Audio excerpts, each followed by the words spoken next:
आप प्रवेश कर रहे हैं CNBC आवाज और इबेक्स कैश के शानदार स्टूडियो में। स्वागत है आपका। आप देख रहे हैं खिलाड़ी नंबर 1। मैं हूं हर्षिता सावंत और भारतीय बाजारों में आज चौतरफा तेजी। विदेशी बाजारों में रौनक का फायदा भारतीय मार्केट में बनता हुआ दिखाई दिया। कल जहां पर हम 17,000 के नीचे फिसले थे, आज फिर कॉन्फिडेंस से खरीदारी होती दिखाई दे रही है। तो निफ्टी देखिए 17,150 के आसपास इस समय मंडराता हुआ 232 पॉइंट ऊपर है। सेंसेक्स में 800 पॉइंट की बढ़त, लेकिन निफ्टी बैंक पर ध्यान देना ज्यादा जरूरी है क्योंकि निफ्टी बैंक क्रेडिट पॉलिसी वाले हफ्ते में जहां कल पॉलिसी निकल कर आएगी, आज देखिए 700 पॉइंट की बढ़त पर कर रहा है कारोबार। तो जोश अच्छा खासा है और मिड कैप इंडेक्स में भी 265 अंकों की बढ़त। कई दिनों बाद हम देख रहे हैं कि एडवांस डिक्लाइन रेशियो 5:1 है। 5 बढ़ने वाले शेयरों के सामने 1 है, जहां पर कुछ मुनाफा वसूली होती दिखाई दे रही है। तो मूड माहौल तेजी का।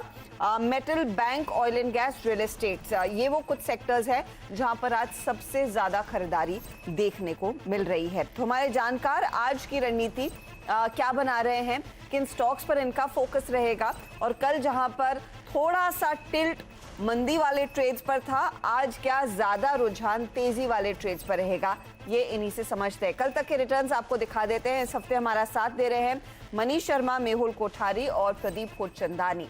प्रदीप खोचंदानी पॉजिटिव रिटर्न्स दिखाने में कामयाब थे। लगभग 3% की कमाई इनकी कल हुई। मनीष शर्मा -1.95% के रिटर्न्स पर, लेकिन -5% के रिटर्न्स थे मेहुल कोठारी के। तो आज दरअसल प्लान क्या है, सीधे हमारे जानकारों से ही समझते हैं। आप तीनों का ही स्वागत है। कल मेहुल दिन थोड़ा सा डिफिकल्ट था। आपने तेजी की तरफ टिल्ट रखा और मार्केट की चाल एकदम उल्टी थी। आज देखिए मार्केट में एक अच्छी खासी खरीदारी हुई है। अनफॉर्चुनेटली आपने जस्ट डायल, भेल जैसे ट्रेड्स में जो तेजी के ट्रेड्स थे वहां पर अपनी पोजीशन काट ली है। आज अप्रोच क्या रहेगी?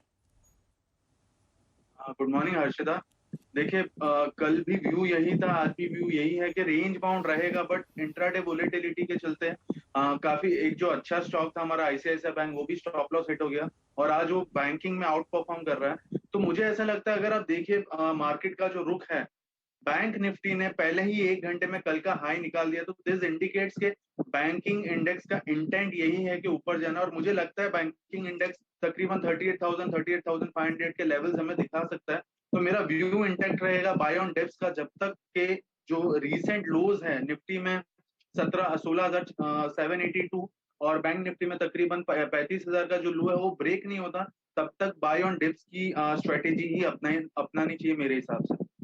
बाय ऑन डिप्स की स्ट्रैटेजी अपनाने पर ज्यादा फोकस मेहुल का रहेगा। मनीष, आपने इनफैक्ट कल ज्यादा मंदी के सौदे लिए थे। उसमें मारुति ऑफ कोर्स एक अच्छा ट्रेड था, लेकिन बाकी ट्रेड्स में आप आज पोजीशन काट रहे हैं, चाहे वो गेल हो या फिर आपका यूपीएल जो तेजी की तरफ का ट्रेड था। बताइए आज क्या फिर से ध्यान खरीदारी पर ज्यादा रहेगा? जी मिक्स फोकस रहेगा, क्योंकि अगर आप देखिए कुछ स्टॉक्स में हमें बाइंग देखने मिल रही है, कुछ स्टॉक्स में हमें ब्रेकआउट है और कुछ स्टॉक्स में हमें सेलिंग प्रेशर भी देखने मिल रहा है। तो मेरा जो फोकस है वो मिक्स रहेगा, कुछ बाय स्टॉक्स भी रहेंगे, कुछ सेल स्टॉक्स भी रहेंगे। इंडेक्स पर इस समय आपका क्या रुझान बन रहा है, क्योंकि हम देख रहे हैं पुल बैक तो आता है लेकिन 17,200 पर अटकता है मार्केट। क्या अप्रोच रहनी चाहिए इस तरह की स्थिति में और इस पुल बैक में, कितना अग्रेशन? जी इंडेक्स में अगर आप देखिए सस्टेन कहाँ पर हो रहा है वो ज्यादा इंपॉर्टेंट है। हमें बाउंस देखने मिला है, लेकिन आज का क्लोजिंग कहाँ पर हो रहा है, 17,100 के ऊपर अगर क्लोजिंग देता है तो मुझे लगता है मोमेंटम कंटिन्यू कर सकता है। तो सेकंड हाफ काफी ज्यादा इंपॉर्टेंट रहेगा, वेट एंड वॉच करना चाहिए। सस्टेन कर रहा है तो ही बाइंग की तरफ ध्यान देना चाहिए, अदरवाइज मुझे लगता है सेकंड हाफ में वापस प्रॉफिट बुकिंग देखने मिल सकती है। तो थोड़ा सा वेट एंड वॉच रहेगा इंडेक्स में। इंडेक्स में थोड़ा सा वेट एंड वॉच करें, सेकंड हाफ में टिकना ज्यादा जरूरी है, ये कह रहे हैं मनीष। प्रदीप खोचंदानी, आप विनिंग ट्रेड्स दे रहे हैं, करीब 3% की कमाई आपकी हुई। इस गेन को और बढ़ाना है तो आज के लिए क्या प्लान रहेगा? Good morning everyone. So Manish ji की बात से मैं बिल्कुल सहमत हूँ। मुझे लगता है कि अभी भी ओवरऑल जो बायस है निफ्टी पे थोड़ा सा नेगेटिव है।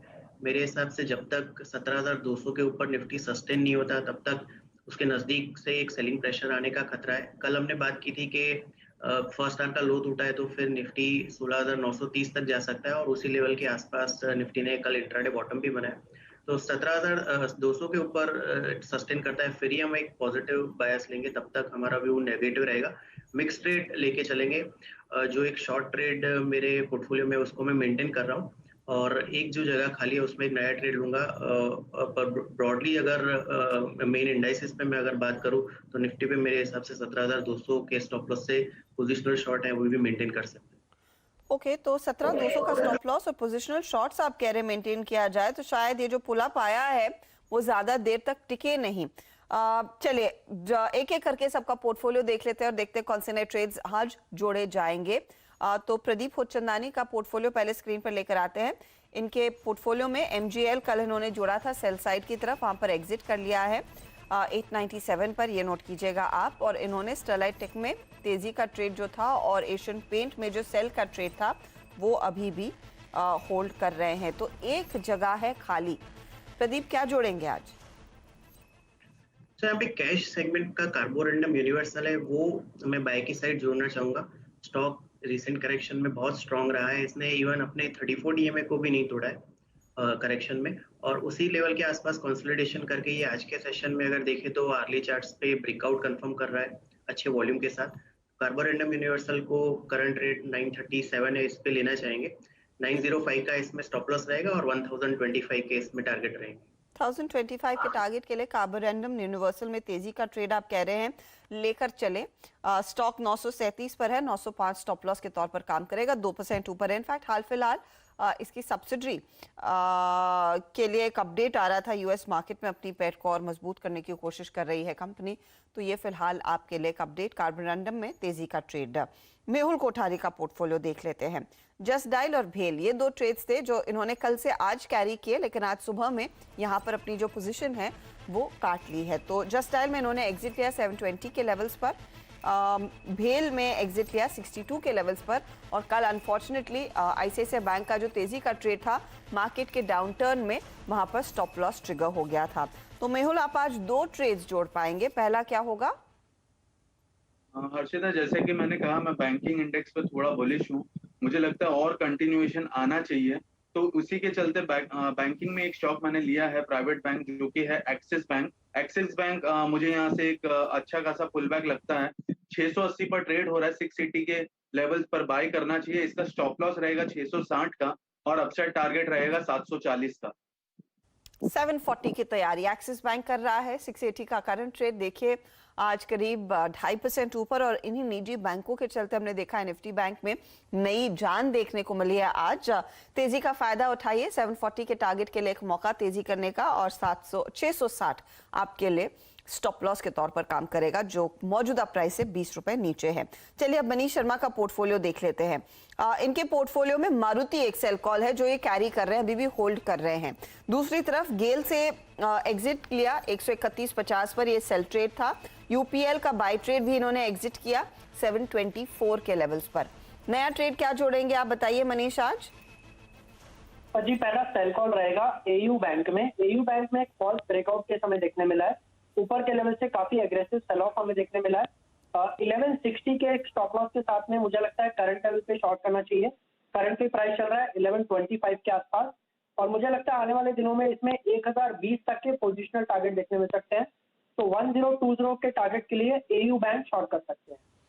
1020 का टारगेट आप कह रहे हैं एयू स्मॉल फाइनेंस बैंक में। एक पीक दिखा था और उसके बाद हल्का हुआ है ट्रेड। चार्ट पर मनीष को लग रहा है यहाँ पर नेगेटिव ट्रैजेक्टरी आ चुकी है। 1160 का स्टॉप लॉस लगाएंगे, इंपॉर्टेंट है क्योंकि ये देखिए ट्रेंडिंग सेक्टर है और उसमें एक शॉर्ट कॉल आ रहा है, तो स्टॉप लॉस पर ज्यादा गौर कीजिएगा। 1020 का टारगेट रहेगा इस पर्टिकुलर ट्रेड में। मनीष दूसरा स्टॉक आपने इस समय आइडेंटिफाई किया है? जी दूसरा स्टॉक है एचपीसीएल हिंदुस्तान पेट्रो। इसमें प्योरली एक शॉर्ट कवरिंग, ये प्योरली एक शॉर्ट कवरिंग कैंडिडेट है। काफी बड़ा सेल ऑफ हमें देखने मिला और आज के दिन में इसमें एक 300 के सपोर्ट से काफी अच्छा बाउंस देखने मिल रहा है। मुझे लगता है इसमें एक शॉर्ट कवरिंग प्ले किया जा सकता है, कॉन्ट्रा कॉल लिया जा सकता है बाइंग ट्रेड की तरफ। इसमें 294 के स्टॉप लॉस से बाय करना चाहिए। 305 के आसपास करंट मार्केट प्राइस है और मुझे लगता है ये 345 तक जा सकता है। तो 345 तक के पोजिशनल टारगेट एचपीसीएल में एक्सपेक्ट कर सकते हैं। 345 का आप कह रहे हैं टारगेट रहेगा, यहाँ पर तेजी करके चले। ये है एचपीसीएल पर राय और 294 दरअसल स्टॉप लॉस के तौर पर काम करेगा। अच्छा, इस पर सीधे मनीष कह रहे हैं कि शॉर्ट कवरिंग देखने को मिल रही है। आज ऑयल एंड गैस में जो पुल अप देखने को मिला है वो लार्जली शॉर्ट कवरिंग लेड है, इसीलिए यहाँ पर उस ट्रेंड को राइड करे 345 के टारगेट के लिए। मेहुल, आप एक और ट्रेड जोड़ सकते हैं। जी हाँ अर्शिदा, दूसरा मेरा जो स्टॉक रहेगा आज के लिए वो भी बैंकिंग एंड फाइनेंस ही है। एक स्टॉक है मन्नपुरम फाइनेंस, 173 पर ट्रेड कर रहा है। मुझे लगता है इसमें भी इसने एक पैटर्न जो बनाई है वो दिखा रहा है कि यहाँ पर एक स्ट्रॉन्ग बाउंस आ सकता है ये काउंटर में भी। तो 166 के स्टॉप लॉस से मन्नपुरम लीजिए। 173 का भाव है अभी, और अपसाइड टारगेट 194 के हमें देखने को मिल सकते हैं। 194 के टारगेट के लिए यहाँ पर एक मौका मन्नपुरम फाइनेंस में लेकर चले। तेजी का ट्रेड है, 173 का भाव, 4 रुपए ऊपर, 166 तक के स्टॉप लॉस आप लगाएंगे इस ट्रेड में जब आप उतर रहे हैं। चलिए काम करते हैं, लेते हैं एक ब्रेक के बाद आपके लिए कुछ और स्टॉक स्पॉटिंग करेंगे। हमारे जानकारों ने जो नए ट्रेड जोड़े हैं उसका कितना फायदा इनके पोर्टफोलियो में बन रहा है उस पर भी हमारी नजरें रहेंगी। आप बने रहें सीएनबीसी आवाज के साथ। आप देख रहे हैं खिलाड़ी नंबर 1। निफ्टी बैंक पर नजरें होनी चाहिए क्योंकि यहीं पर सबसे ज्यादा तेजी देखने को मिल रही है। 800 पॉइंट ऊपर है इस समय ये इंडेक्स। यहां पर हम देख रहे हैं 36,550 का लेवल आ चुका है। तो निजी बैंकों में जोश देखने को मिला है और निफ्टी बैंक के कंट्रीब्यूटर्स आपकी स्क्रीन पर लेकर आएंगे। निफ्टी पर भी ध्यान दीजिए, 50 शेयर है निफ्टी के इंडेक्स में, उसमें 43 शेयरों में तेजी देखने को मिल रही है। तो ये फिलहाल मूड बना है आज की इस तेजी के पीछे। तो बैंकिंग स्टॉक्स जो हमारे जानकारों ने तेजी की तरफ जोड़े हैं उसका कितना फायदा आएगा उस पर एक नजर डालेंगे। लेकिन आईसीआईसीआई, कोटक महिंद्रा बैंक और एचडीएफसी बैंक, ये वो 3-4 ट्रेड्स हैं जिनमें सबसे ज्यादा खरीदारी आज देखने को मिली है, जिसी के चलते आप देख रहे हैं निफ्टी बैंक का दरअसल 800 पॉइंट की ऊपर चाल अपनी और मजबूत कर रहा है। चलिए, हमारे जानकारों ने क्या क्या ट्रेड जोड़ा है वो आपको दिखा देते हैं और उसका कितना फायदा है इनके पोर्टफोलियो में मिल रहा है ये भी देख लेते हैं। तो पहला पोर्टफोलियो आपकी स्क्रीन पर प्रदीप होतचंदानी का। प्रदीप ने दरअसल एक ही नया ट्रेड जोड़ा, कार्बोरंडम यूनिवर्सल, 1025 का टारगेट, 905 इनका स्टॉप लॉस है। स्टरलाइट टेक को तेजी की तरफ कैरी किया है 305 के लिए, 273 स्टॉप लॉस। और एशियन पेंट में सेल कॉल होल्ड कर रहे हैं, 2750 इनका वैसे टारगेट है। रिटर्न्स देखिए, एशियन पेंट की मंदी का ट्रेड इनके फेवर में जा रहा है, आधे % से ज्यादा की कमाई, लगभग 1% के करीब वो कमाई बढ़ती हुई। स्टरलाइट टेक्नोलॉजीज 1.5% जोड़कर दे रहा है, कार्बोरंडम में करीब 0.11% तक के रिटर्न्स बनते हुए इस समय। मेहुल ने 2 फाइनेंशियल काउंटर्स अपने पोर्टफोलियो में जोड़े हैं। एक है Axis bank, 740 buy call, 660 stop loss. Manappuram finance दूसरा ट्रेड, 194 टारगेट, 166 का स्टॉप लॉस। देखिए रिटर्न्स इस घंटे क्या बन रहे हैं। एक्सिस बैंक 0.25% जोड़कर दे रहा है और मनपुरम फाइनेंस करीब करीब 0.5% इनके लिए जोड़ रहा है। मनीष शर्मा के पोर्टफोलियो में 2 नए ट्रेड्स, एक तो एयू स्मॉल फाइनेंस बैंक, इन्होंने शॉर्ट की तरफ लिया है, 1020 का टारगेट, 1160 स्टॉप लॉस। और एचपीसीएल में शॉर्ट कवरिंग का फायदा दिख रहा है तो तेजी का ट्रेड है ये इनके लिए, 345 टारगेट, 294 स्टॉप लॉस। मारुति के सेल कॉल को होल्ड कर रहे हैं, 6700 इनका कल का टारगेट था जो अभी भी इन्होंने कायम रखा है। मारुति में पैसे नहीं बन रहे हैं आज। एयू स्मॉल फाइनेंस का शॉर्ट कॉल इनके फेवर में नहीं जा रहा है। तेजी का जो ट्रेड है एचपीसीएल वो फिलहाल इनको 0.34% तक के रिटर्न्स इस समय कमा कर दे रहा है। तो अब ओवरऑल स्थिति देखते हैं कि कौन कहां पहुंच रहा है। तो आगे हैं प्रदीप होतचंदानी, अब इनके रिटर्न्स हो चुके हैं 3.36% के। मेहुल कोठारी के जो -5% के रिटर्न्स थे कल देर शाम वो हो चुके हैं -1.82%। लेकिन मनीष शर्मा के रिटर्न्स और भी नेगेटिव हुए, -4.75%। तो ये है ताजा तस्वीर। अब देखते हैं बाजार की चाल क्या मजबूती की तरफ ही बनी रहती है या फिर बाजार पलटता है और फिर हमारे जानकारों के ट्रेड्स की तरफ कितना ध्यान होगा, खरीदारी का या फिर मंदी का। मार्केट का मूड हम जैसे आपको बता रहे हैं उस पर आपकी नजरें होनी चाहिए। एक ट्रेड पर मैं दरअसल राय लेना चाह रही हूं जो इस घंटे मजबूत होने लगा है, उसकी बात करते हैं। तो इन बैंकों में union bank of Baroda, ICICI bank जैसे स्टॉक्स भी हैं जो इस घंटे और अपने गेन्स को मल्टीप्लाई कर रहे हैं। मेहुल, आपने ऑफ कोर्स एक्सिस और मनपुरम चुना, लेकिन ये सरकारी बैंकों में यूनियन, बॉब जैसे स्टॉक्स में कुछ आपको लग रहा है ट्रेड बनेगा आगे? जी हाँ अर्शिता, देखिए बैंकिंग इंडेक्स अगर चलेगा तो बैंकिंग इंडेक्स में कंट्रीब्यूट हालांकि प्राइवेट बैंक सबसे ज्यादा करेंगे, बट एक जो सेंटिमेंटल शिफ्ट है वो पीएसयू बैंक्स को जरूर मिलेगा। उसके चलते मुझे लगता है कैन बैंक और बैंक ऑफ बड़ौदा एक ऐसे स्टॉक हो सकते हैं जो यहाँ से तकरीबन 4 to 5% का रैली दिखा सकते हैं हमें। स्पेसिफिकली अगर बैंक ऑफ बड़ौदा आपने जो पूछा उसकी बात करें तो 89 पर ट्रेड कर रहा है। मुझे लग रहा है कल का लो जो है 86.75 बहुत ही इंपॉर्टेंट सपोर्ट रहेगा, और जैसे ही ये 90 के ऊपर स्टॉक ट्रेड करना शुरू होता है मुझे लगता है 94-95 तक का बाउंस इजीली इसमें मिल सकता है। ओके तो यहाँ पर भी देखिए 90 के ऊपर जाने की पूरी प्लान्स बैंक ऑफ बड़ौदा बना रहा है। 2.5% ऊपर यहाँ पर एक अच्छा खासा मोमेंटम ट्रेड देखने को मिल रहा है। कल याद रखिएगा क्रेडिट पॉलिसी का ऐलान होगा और हमारा एमपीसी का जो बोर्ड है वो यही कह रहा है कि पॉलिसी में कोई ज्यादा बदलाव नहीं होगा, स्टेटस को मेंटेन किया जाएगा। वक्त थोड़ा एक ब्रेक का। ब्रेक में जाते जाते मैं आपको याद दिला दूं कि सीएनबीसी आवाज और नेशनल स्टॉक एक्सचेंज की खास मुहिम इन्फॉर्म्ड इन्वेस्टर, जिसके जरिए आप जैसे निवेशक हमेशा जागरूक रहते हैं, यहाँ पर ध्यान दीजिएगा कि कंप्यूटर की समझ रखने वालों को ही डिजिटल कॉन्ट्रैक्ट नोट चुनना है। इलेक्ट्रॉनिक कॉन्ट्रैक्ट नोट का विकल्प चुनने पर आपको अपना ईमेल आईडी डिटेल के साथ ऑथराइज्ड ब्रोकर को देना पड़ सकता है। कॉन्ट्रैक्ट नोट में दिए गए डिटेल्स अपने ऑर्डर को हमेशा क्रॉस चेक जरूर करें। किसी अनसुलझे मुद्दे के निपटारे के लिए नजदीकी एनएसई इन्वेस्टर सेल से संपर्क आप कर सकते हैं।